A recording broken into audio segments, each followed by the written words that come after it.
Welcome back to Main Street Living. Well, guys, COVID-19 has affected everything in life, it seems like, and sports is no exception. Which is life itself for some people. Yeah. So obviously something we miss a lot, but something that's being highly debated right now. Do we have a football season? Do we not? So here to talk to us a little bit about it, we have Victor Howell, CST Sportscaster, host of LSU Game Day Live, LSU Tonight. Victor, thanks so much for joining us. Absolutely, Danielle. It's great to see you. All right, so Victor, I'm a little confused here because Big Ten, Pac-12, they have delayed their seasons or maybe canceled them entirely, but then we have the AAC, the ACC, saying they're going to play. So how is there so much discord among the decision here? You know, Danielle, I think that's the question that everybody's wondering, because where I'm located in Louisiana, it's SEC country, and you've had the Big Ten and you've had the Pac-12 pull the trigger. Even just this morning, the Southland Conference, which there are 3 schools here in Louisiana and so many more in Texas, made the announcement that they're also going to postpone, but then they threw a wrench in it. They announced that they're going to postpone their conference play until the spring, yet they're still going to allow their teams to play non-conference games in the fall. So go figure, maybe you can play three games, but then you're going to play your conference games in the spring. And I think the question you're asking is the $1 million question. The SEC and the ACC and the Big 12 are all saying you can move forward like you are right now, but the Big 10 and the Pac-12 are saying, no, medical people are telling us we can't play in the fall. So do the Pac-12 and the Big 10 doctors know more than down here? Or, and Danielle, I think this is where it gets interesting, read between the lines. They're telling the conferences you can keep moving forward right now with what they've been doing, which is practicing. But you know what? Kids aren't back on campus yet. Seasons don't start till end of September. You haven't heard them come out and say, you're going to kick off on September 26th.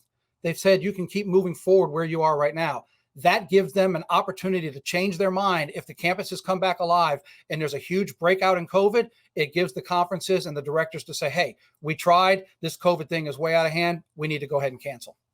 Absolutely. And you look at it from 2 different sides. There's players that want to play, and there's players that are worried about their health and worried about the health of their family. So how do you balance that? And shouldn't player safety be the first consideration here?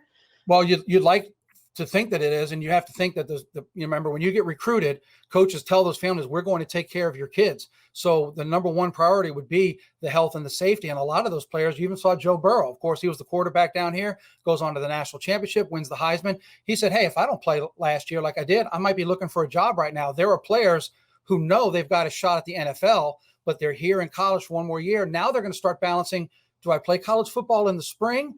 What's the NFL going to do with the draft? Am I going to lose my opportunity of making money and supporting my family for the rest of their lives?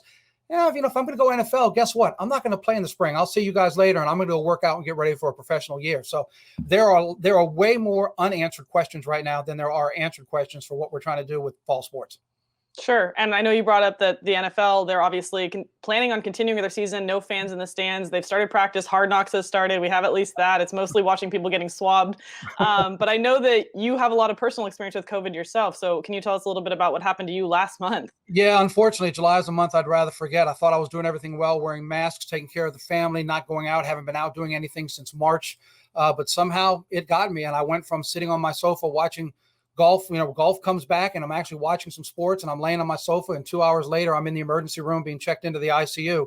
All I can tell you is it is no joke. And I know why so many conferences are being safe and why they are taking those extra precautions. When I got into the emergency room and they checked me in, they asked me my name, they asked me my address, but they didn't ask me what did I think about sports playing or what did I think about the governor or the president or anybody else talking about wearing masks.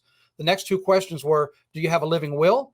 And do you have anybody with power of attorney? So if you can't answer for yourself, we have somebody we can contact.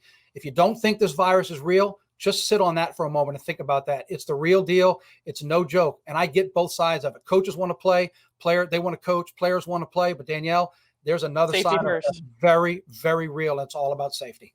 And I think you couldn't have said it better. I mean, you definitely made a point to say, look, they're going to ask you about your will.